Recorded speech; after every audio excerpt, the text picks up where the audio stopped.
Everybody, it's Jake Senziano, host Jake Gino podcast here with my co-host, the multi-family mentor, the coach, chef, the father, six, the best-selling author, the G-Daddy, Gino Burbo. Gino, how's it going? Jake, I'm doing good. Number one, love the color of your shirt. You're stepping out today. You look like a Floridian. Love that. Number two, we're talking personal finance today. One of my favorite topics, brother. Well, it sounds good, man. We're here for Gino, Florida and money today, so we're doing it. So, got a special guest today. Today's guest is the creator of Dollars and Data and the author of Just Keep Mine. I like that title. I'm excited to dive into that. Today, he's going to share his wealth ladder framework. I think that's also the name of his new book, which explains how your relationship with money evolves as your net worth grows. Gino, like you just go out and you buy G-Wagons and you blow this stuff. I see how it's going here. So without further ado, Nick Maggiulli, welcome to the show. Thanks for having me on. That is our pleasure.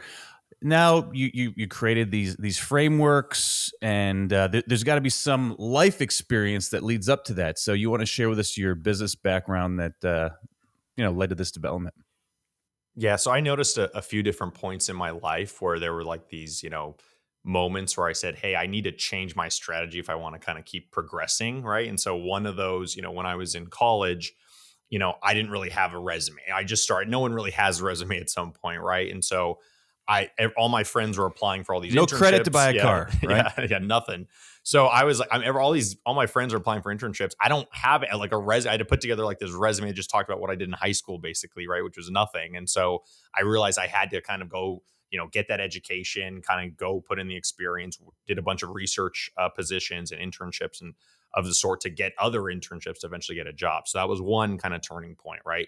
Later, after I graduated, I started working at my full-time job, which was in something called litigation consulting. It was a lot of data heavy work. And that worked well for a while. I did that for 4 or 5 years, it was working well. And then at some point I just saw like my career was already hitting a ceiling. It was just going to be 3% raises the rest of my life. And I'm like, I can't keep doing that. I got to do something else. So now I'm like, I'm going to start writing about something I love, which is personal finance and investing. So that became like a quote side hustle, which is still technically a side hustle, but it's much bigger than it used to be. So now I put out books, I do ad partnerships, all that stuff. And so it's all these little moments in life when you realize like, hey, something needs to change. And I kind of did that naturally. But then I said, hey, how can I embody that into a framework that makes it easier to identify when you're hitting those points? And that's what the wealth ladder is about, right? There's these 6 wealth levels, and depending on which wealth level you're in based on net worth, there's different strategies to follow, right? So if you're trying to get to a certain wealth level, the strategy you might need to follow might be very different than if you're trying to get to a different wealth level. And so we can kind of unpack all that. Nick, I'd like to take you back about 3 years ago. I'm in Knoxville, Tennessee. We're all at an event. It's a Jake and Gino event. It's a coaching event. And my partner decides to drink a few cocktails. And I'm the only one who's not drunk. And I get in the car and he's driving a nice G-Wagon. And I get in and I'm driving an Alfa Romeo at the time. And I'm like, bro, this is a nice car. So what does Gino do 6 months later? Gino buys a G-Wagon. I wasn't driving. It sounds like you're like setting me up for a crime. You were driving. I was driving it. Exactly. That's what I'm talking about, brother. But I learned from the best. You know what I'm saying? But the point is, I had the ability to go, as what Dave Ramsey says, put that money in a pile and be able to light it on fire. I never would have made that purchase if I couldn't afford it. But I did learn from the best. Jake's driving a nice G-Wagon. That bad boy sounded good. It looked good. But at the end of the day, it's just a car. But the wealth ladder, you ain't buying a G-Wagon at level 1. And I love how you have the progression. Like I had said before we started recording, it really comes down to behaviors, a lot of it. But let's go through the 6 levels. And I love how Jake's going to love it because it's really logical. It makes sense. It's something that he can understand and something that he can apply to because he loves frameworks. And I love this because it is a simple framework. And what you said before you start, where you are today, if you want to get to that next level, you're not going to be doing the same activities today as you are to get to the next level. Yeah, in general, that's true. And so I'll walk through the six levels on the wealth ladder. And for the record, to put yourself on the wealth ladder, you just need to know your net worth. And I don't know how much I know your listeners probably know this, but it's like all your assets, everything you own, that's your properties, your cash in your bank account, your car, your stocks, etc., minus all of your liabilities. That's everything you owe to others. That's your mortgage, your if you have student loans, credit card debt, etc. So you net those out. You have a net worth. Hopefully, it's a positive number, right? Let's hope for that. And the higher it is, the higher you're on the wealth ladder, right? And so the first level is called level 1. That's less than $10,000 in net worth.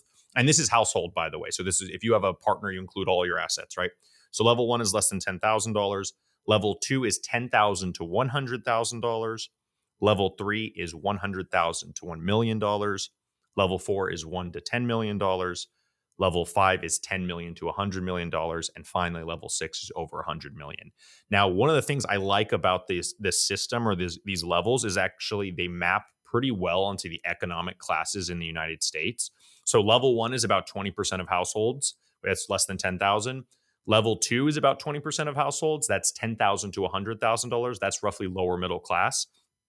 Level 3, which is $100,000 to $1 million in net worth, that's the middle class. That's about 40% of U.S. households. So that is actually, people say the middle class doesn't exist anymore. They still do. It's 40%. It's a pretty big middle, but that's a large range too. That's all the way up to $1 million, right? Level 4, which is 1 to 10 million, now that's like the upper middle class. And then obviously it depends where you live. If you have $9 million and you're living, in a very low cost of living area, you're definitely upper class. But if you have $9 million and you're in New York City, I think you're borderline upper class. You're not necessarily, you're probably still upper middle class. Are you even buying hookahs at that point? Yeah, it's a lot of hookahs. What are the shoes that the guys wear now? Is it hookahs, okas? The thing you smoke tobacco out of. That's what I thought. No, what's the okas? There's like the shoes that look like something Kanye would wear. I don't know. Okay, I have no idea. Sorry. But anyway, so that's 18. So level 4, 1 to 10 million. That's around 18% of U.S. households. So that group has actually expanded quite a bit in the last few years, especially since COVID, because of home equities going up, home equity value, et cetera. That group's a lot bigger. And then the top 2%, that's level 5 and 6. That's above 10 million. There's only like about 11,000 households, they say, in the United States above 100 million. So that's a very, very elite small group of people. That's like, so you have 2% left. Is it like 1.5 and then 0.5? Like it's even less than 0.5. In the book, so you're like 1.8 and 0.2 then? Yeah, it's 1 point if you want me to go very technical, it's 1.6925% in level 5, and then level 6 is 0.0075. We'll call it 1.7 and 0.3. Yeah, it's 0.0075%. It's very, very small. Yeah, it's incredibly small, the number of people in there. So just a long tail. But I give you that framework and I laid all this out so you can understand this maps quite well onto economic classes. And because of that, thinking about, obviously, I wrote, my first book was called Just Keep Buying. It's about investing, owning income producing assets, which is exactly the stuff you guys do.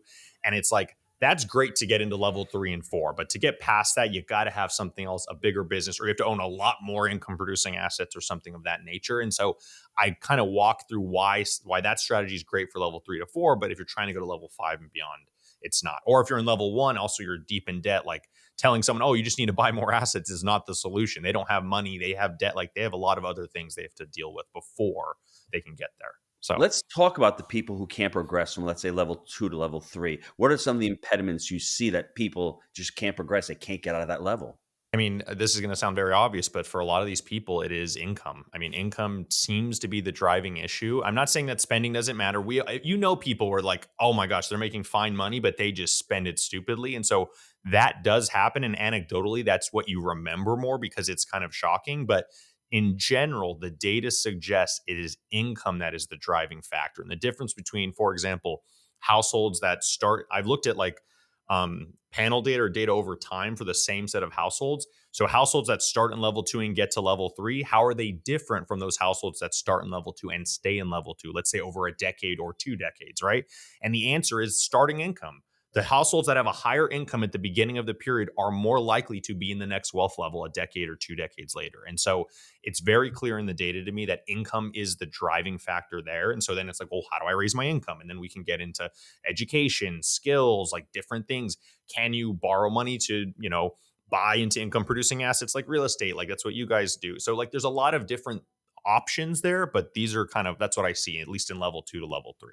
What does the data say about education nowadays as opposed to 15 or 20 years ago? Because now education is so much more expensive. So you do get the education and you do have higher income, but you may have a price tag with, let's say, $100,000 of student debt where you already have a debt weighing you down. What does the data say about that? So in general, those individuals with higher debt loads tend to have higher incomes. But once again, this is not true all the time. There's people that go and get a master's degree in underwater basket weaving, and that was obviously not a good use of money. But in general, who has the highest debt loads? It's doctors and lawyers. And these people tend to make in the United States a lot more money than a lot of the other professions out there. And so because of that, we find there is a correlation, but people are smart and they're yeah, I'm probably going to get a decent job after, right? If you work hard and everything. So I think they are correlated, and the undergrad debt is not as bad. Most of the bad debt, like a high, when you're starting to get six figures in debt, most of those people are getting graduate level debt. That's going to be professional schools like I just listed, or getting a master's degree in education or something like that. Now, whether those pay off in every field, you have to really kind of go into that industry and look at the data and say, is this going to pay off or not? So I think with undergrad, like I still think it's worth it to get a degree, even with AI and all this stuff going on. Like I think being technical, having knowledge is going to still be an edge in the future. I just think you have to think more about it, which industry you might want to go into, and we can get into that discussion as well. Can you just go real quick over the different types of assets that each level? Because I love how level 6 is business. Level 4 or 5, you start buying income producing assets. Can you go through all the levels so the listener can get an idea of where they are and maybe what they should be focusing on at that level? Yeah, so I looked this is the Survey of Consumer Finances data, which looks at household level wealth and their assets and everything. And so in general, households in level 1 and 2, the bulk majority of their assets are going to be in their car and then cash in their bank accounts. And then by level 2 into level 3, you're starting to have most of your money in your home, right? So I would not How many consider people are underwater in their cars though? Like that's a depreciating asset. That's scary to think that. Yeah, no, and that I don't have that specific. I don't know if they That's know a if it's problem. underwater. That's Yeah, a that's another. problem. Oh, it is a problem. I agree, but I'm guessing most of those people are level 1 and level 2, which is probably level 2 if it's a more expensive car, because then it's like you actually have some assets to afford something, but you have like this negative depreciating asset, which is holding you back from getting to level 3, etc. But in general, that's kind of what you see in level. The high level summary, right, is like as you go from like level 1, 2, and 3 into 4, 5, and 6, there's a shift from like owning non-income producing assets to income producing assets. So like level 4, the biggest thing you see is retirement accounts, stocks, things like that. And same with level 5, real estate. And but by the time you go into level 5 and level 6, the vast majority of their wealth is usually in their own businesses. So I just call that private businesses. This is outside of retirement accounts, stocks, bonds, real estate. And so obviously there are some real estate investors in there that have the bulk of their net worth in real estate, but not everyone's a real estate investor. So when you average it out across everyone, it's not as high. But think about these cars though. Like this is such an impediment to getting to level 3 because you go out and you have an $800. I'm going Dave Ramsey right now on you, Gino. But if you're in level 1 and 2 and you have an $800 car payment, you're making 50 grand a year. You're really hurting yourself from getting to these next levels because the thing's depreciating over time, and you're spending that $800 a month, which could be savings, whatever, to get you up the ladder. That's what's crushing so many people because they have these egos that they need to drive the $800 a month car payment, and they're getting killed. 1 and 2, that's got to be the biggest impediment. Yeah, I mean, I don't have data on underwater know vehicles it. in particular, but I know yeah, that you that's- know that- people, that- yeah. That's the problem with the majority of Americans. Like at those levels, is their ego gets in. They got to drive the nice vehicle, and it's killing them. That's why I say in the book, this is a direct quote from the book. For some people, the most expensive thing they own is their ego, and that, I think at the end of the day, that hits the Probably that's it. for Yeah. everybody. Yeah, for a lot of people, it's like ego is preventing them from either building wealth or, they have a lot of wealth and they're not willing to diversify. And you see it on both sides. So it's not, the people in level 5 and 6, they have all their money in their business. Like, I'm not going to sell that. This thing's going to go up 10X. And then, something unfortunate happens and that business gets cut in half or something. Like you could lose everything. People go bankrupt and go bust because of this stuff all the time because they're not really thinking as strategically about But risk. think of the richest man in Babylon, Gino, where he's like, you got to own your own home. And the wisdom behind that is, thank God the homes typically appreciate over time, or the money's just worth less, whatever the case may be. But the good news is there's positivity there in his level 3, and that's huge, I think. And then after that, you got to get creative.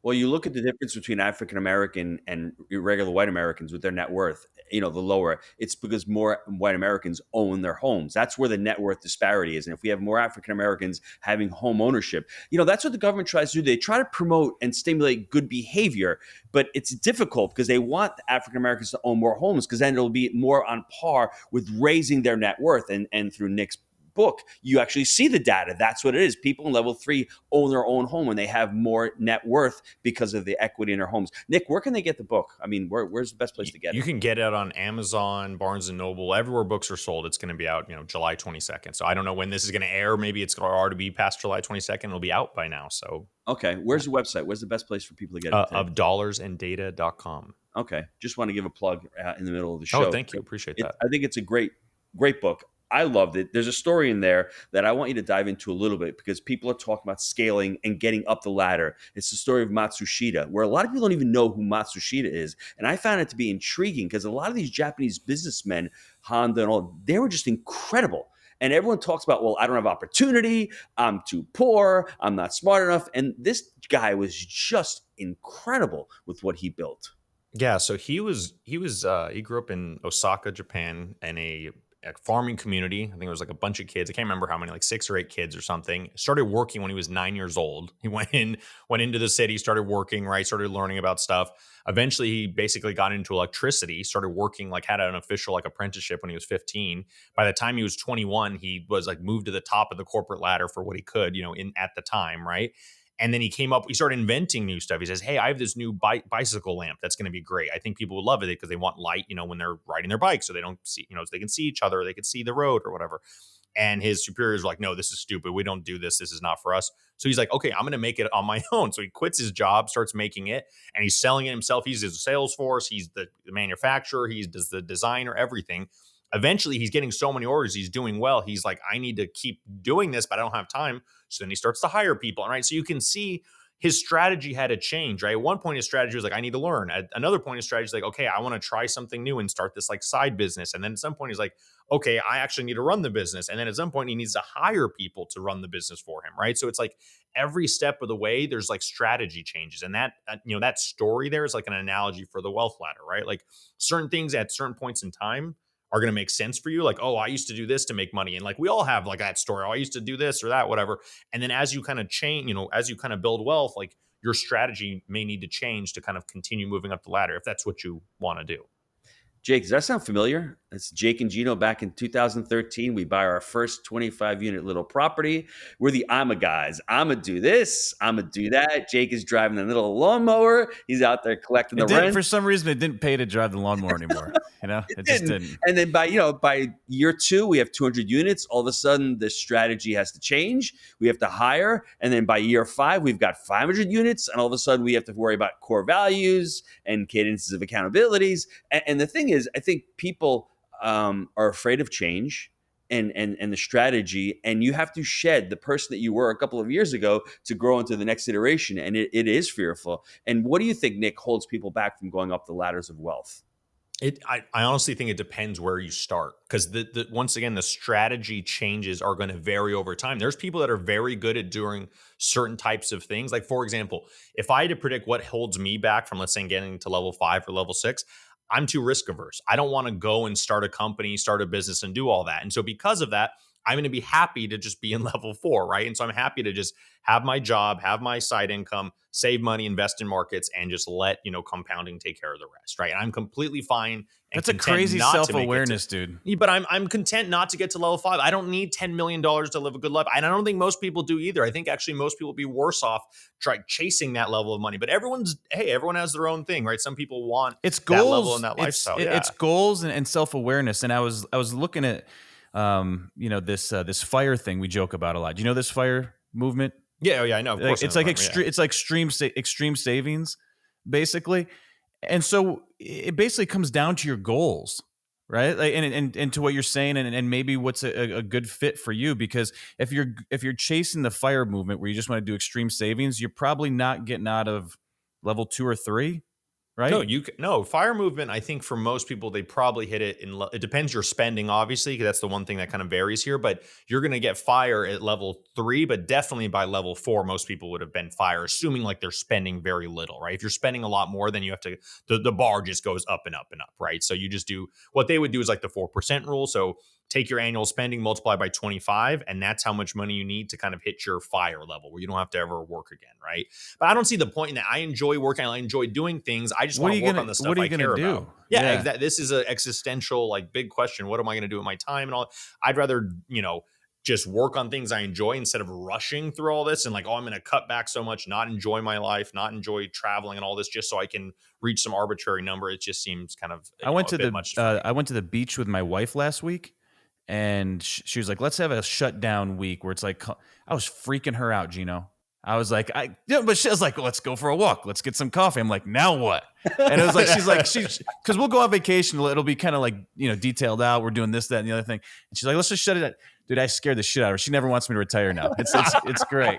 So, well, Nick, it's important what you're saying. You're only 35 years old. You're young, right? In 15 years, you may have amassed enough net worth. You may have written another 3 books, and you may say, hey, it's not the money. The money is the result. The net worth is the result. The value that you create is the result. Will create more money. And that's where people at level 1, level 2, level 3, possibly even level 4 don't understand. Money is just the tool. And I think net worth is ultimately the tool. And if you get really good at what you do and you sell 20 million copies of your book, inevitably you're going to get into level 5. And then all of a sudden you get really good, like my buddy, Mr. Stenziano, is in multifamily. And you're like, I really like this. I want to continue this. And I want to not drive my wife crazy on vacation. And I can't retire. And I want to do something really cool. And it's not about the money, but the money is there. So I think right now you're going to have that evolution as well when you're saying to yourself, and it's great because if what's the dude who, gosh, I can't remember.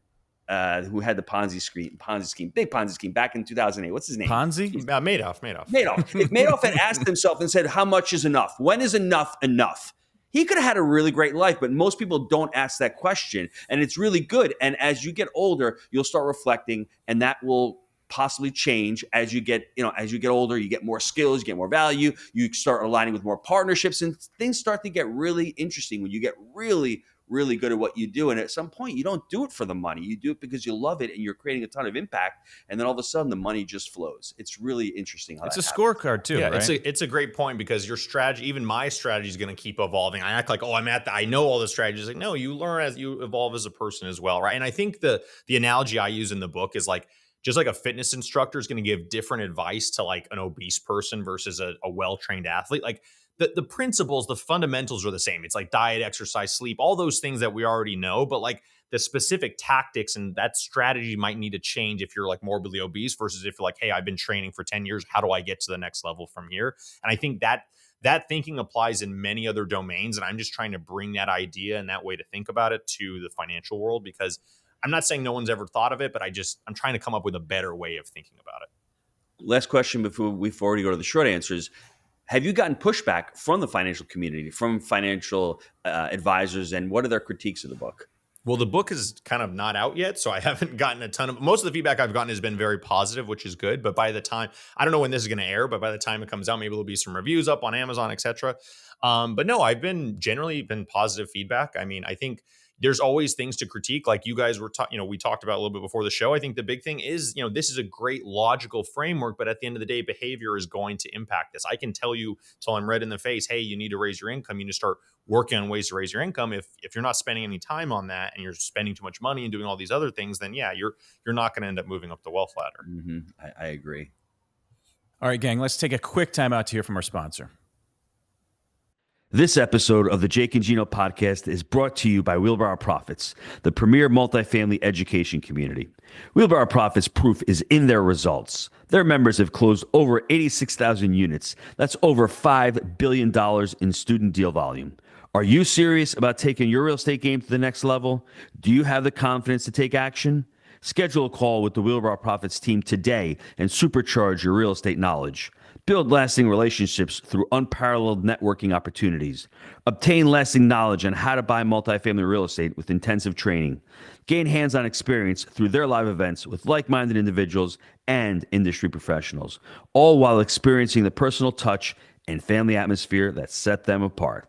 Visit wheelbarrowprofits.com for more information. All right, we are back, and clearly income's a big piece of this, right? We talked about this, extreme savings and whatnot, but to really accelerate, you need the income. Is there a number? And again, this is going to be dependent on the person and how much they're saving and whatnot. But is there a number that you see to accelerate the levels, right? Is there like a tipping point number where if you're making 200 a year, you're going to go 1, 2, 3, 4, very quickly? Have you looked at that at all to say, this is sort of the threshold number that moves you through the ranks, the quickest, or when it starts to cascade? So I don't have data that looks at like, hey, your income here, and then what's your wealth going to be later. I technically could have done that analysis. I didn't really think about that. It's a It great gives idea. people a target though, Yeah, right? yeah. However, what I do have though is I have a snapshot, which is as of 2022/2023. I have the median U.S. household income by wealth level. So we can go through every level, Yeah, and let's do it. this is in chapter 2 of the book. Okay, so. And by the way, just as a quick reminder, for the levels, like all you need to do is memorize one level and then just multiply or divide by 10 to get to the other one. So if you know level 3 is 100K to a million, that's like the middle class. Then level 2 is 10K to 100K, just divide by 10. Level 4 is 1 to 10 million, multiply by 10, right? It's easy because people have come up with levels of wealth so many times, and like none of them are, it's hard to memorize them because they're all arbitrary and all over the place. This is just a divide by 10, multiply by 10. It's very easy. So I'm going to walk through the levels and just do the incomes. You did that for Jake, didn't you? He's got to keep. I did it for myself to make it super easy for myself as well. So level 1, median household income is $32,000, right? So that's someone less than $10,000 in wealth. Level 2, it's $48,000. Level 3, it's $83,000. Level 4, so that's $1 million to $10 million in wealth. It's about $200,000. So, Jake actually brought up is where you get to, about 200K. That's about right for level 4. Level 5, this is $10 million to $100 million in wealth. It's $724,000 a year. And then level 6, it's about $4.3 million a year. So, and once again, there's a little bit of a flywheel here in the sense that once you have wealth and, if that wealth is invested in income producing assets, it's going to create income, right? So let's just say you had $100 million in a portfolio and it's earning conservatively 4% a year. That means your wealth should be throwing off $4 million a year, right? Just like, so your wealth is creating income, your income's creating wealth. It's like, once you start building it, it just becomes easier and easier from there. So those are just some ideas of kind of where wealth tends to be. And so if you're closer to 200K, you're probably going to end up in level 4 eventually. If you're closer to, 50K a year, you're probably going to end up in level 2, or you already are in level 2. And so it's like, how do you kind of move through that? Income seems to be the thing that makes the difference here. I love this. You're able to see like the 4.3 million to the 100 million and up, and the 724 to the 10 to 100. That's really cool. I appreciate you sharing that piece.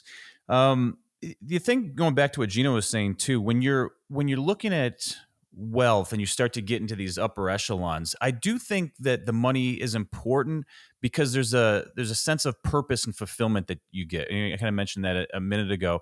And then this is sort of the scorecard to say, are you doing something good that the rest of society is finding valuable? And then it's showing your competency, and it gives you sort of a benchmark. So I do think there's that piece of it. Like for myself, I'm pretty competitive. And if I see the money's going in the right direction, that means, from my business sense of the world, that I'm serving the customers correctly and we're doing something right. And so that I do appreciate that though, Gino, in the sense that it's this has proven your value from a business sense. I appreciate you too, bro.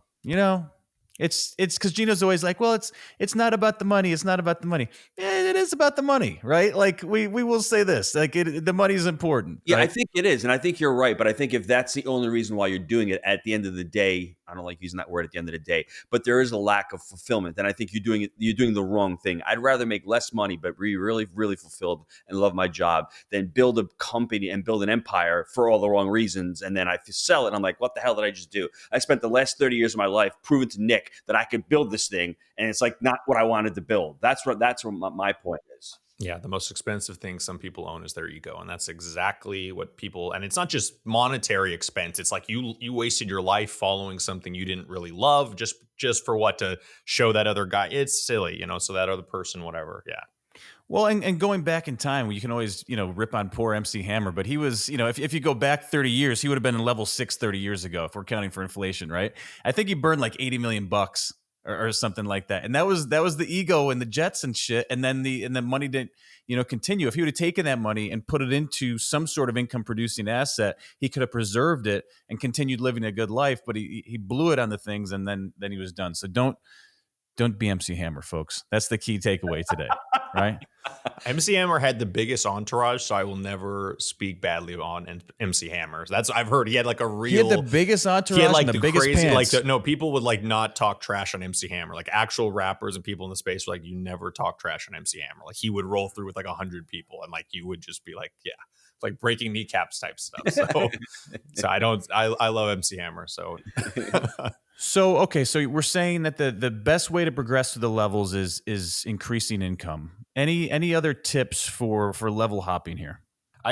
Once again, I think it depends where you start, because I think thinking through like every level, I like to say every level has something that's being amplified, right? And so in level one, the thing that I think is being amplified, if you have less than $10,000 in wealth, is bad luck, right? Like a simple thing, like let's say your tire on your car goes flat, right?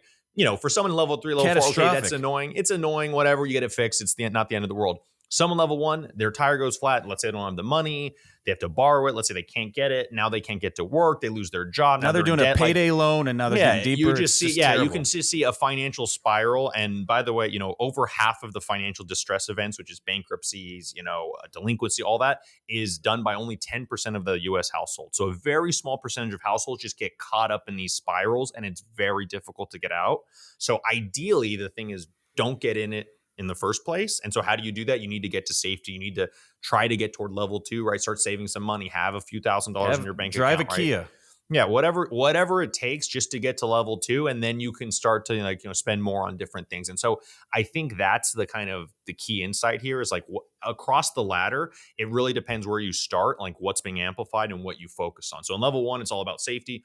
Level two, I'm trying to like talking about skills and education, because like usually the people in level two are either they're just temporary visitors to level two and they just need time to build wealth, like they have a good income, they just need time, or they just don't have enough income, right? The level two median income is around $48,000, which is, not a lot of money to live on in the United States. I mean, you can get by, but like unless your costs are super, super low, it's going to be tough to save money at that income level. So once again, raising the income is the way to kind of get into level three, level four. Beyond that, that's where you have to really kind of change up your strategy. You have to have a completely different ownership mindset and things you would do, because unless you're like a celebrity or entertainer, you basically have to be an entrepreneur to get out of level four. I would say, though, the recurring theme for me is if you want to create wealth, on top of the income, you have to have the mindset of being able to save money, whatever level you're at, because saving leaves a level of cushion, and then saving equals investment, and equals investment, which equals increased equity.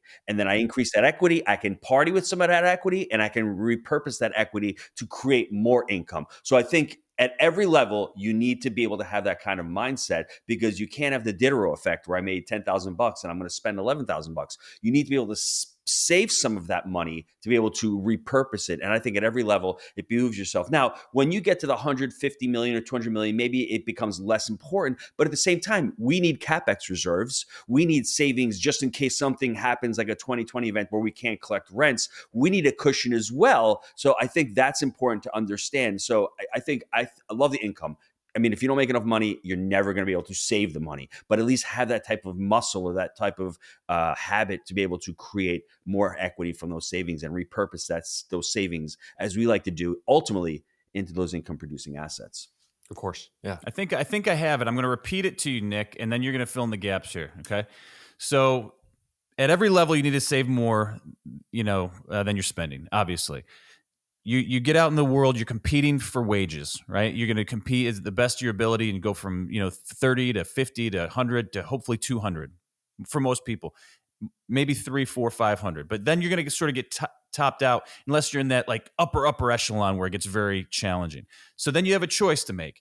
Am I going to save more and invest into some 401k, a house, etc., or am I going to take the leap and start a business and also start investing in income producing assets? And that's sort of it. So you may stop at I'm a great team member, employee with some investments on my own. From that point, you have to say, if I want to keep going, I got to either start my own business or start really investing in income producing assets, get the income up even more through ownership. That's sort of it. I mean, that's that. To summarize it, is there anything? Did I miss anything there? No, that's the main point. I think that happens. I think you can start investing in income producing assets earlier, like in level 3, and that helps you get into level 4. But I agree to go past level 4. This is really the decision point in level 4, which is like, do I take my foot off the gas and just enjoy life in 1 to 10? Or do I say, you know what, I really want to like expand my wealth. I have to go and build something much, much bigger that I eventually have an exit, or the business becomes worth over, $10 million after your ownership stake. Right. So that's the big And you question. can do it at any point in life. I mean, look at Gino. Yeah. Or Colonel Sanders, for that matter, right? You can do it. Yeah, of course you can do it at any point. I mean, there's tons of people that did it later in life. I mean, Ray Kroc, the McDonald's thing, he was like I think in his 50s when he started that, which is he just saw an idea and said, we can scale this. He didn't come up with it. He said, I think we can scale this. And that was the genius of McDonald's. All right, a couple more questions. We'll get you out of here. Any money or investing advice for the folks? I mean, in what? Yeah, about general, exactly? general like investing tips or money. Like, hey, this is what's worked for me. Kind of. Yeah. Okay. So because obviously there's I wrote 2 books on different things. It's very a wide range, but I'd say the big things to focus on, at least on investing stuff, like don't try and time the market, stay diversified, like just keep buying over time. I really believe that's the simplest approach. And the reason I say that is because you should just spend your time on what you're best at. And that's probably not timing the market. It's probably not picking the best stock. It's probably not, of course, if is that the message behind keep buying? Because we didn't just really keep buying. Yeah. That is the message behind just keep buying, because I'm like, hey, spend all your time and energy on the thing you're best at, because that's going to lead to more income and far more money than you getting slightly at a better entry price or something, So unless you're already rich at that point, you're probably not reading a money advice book, right? So it's like the people that, the people who are still building their wealth, for them, it's focus on the thing you're good at and your income and your career far more than your investment stuff. Later, as you kind of build your wealth, that becomes important. But that's the thing I would say on the investment advice. And on the personal finance advice, it's really tough to, cut your spending to get rich is not really the way. It's income. And so once again, I know I'm repeating that message, but I've looked at all the data in personal finance, and it's the strongest relationship I found in personal finance. And it's not that mindset doesn't matter. It's not that anything else doesn't matter. Those things definitely matter. It's obvious that they matter.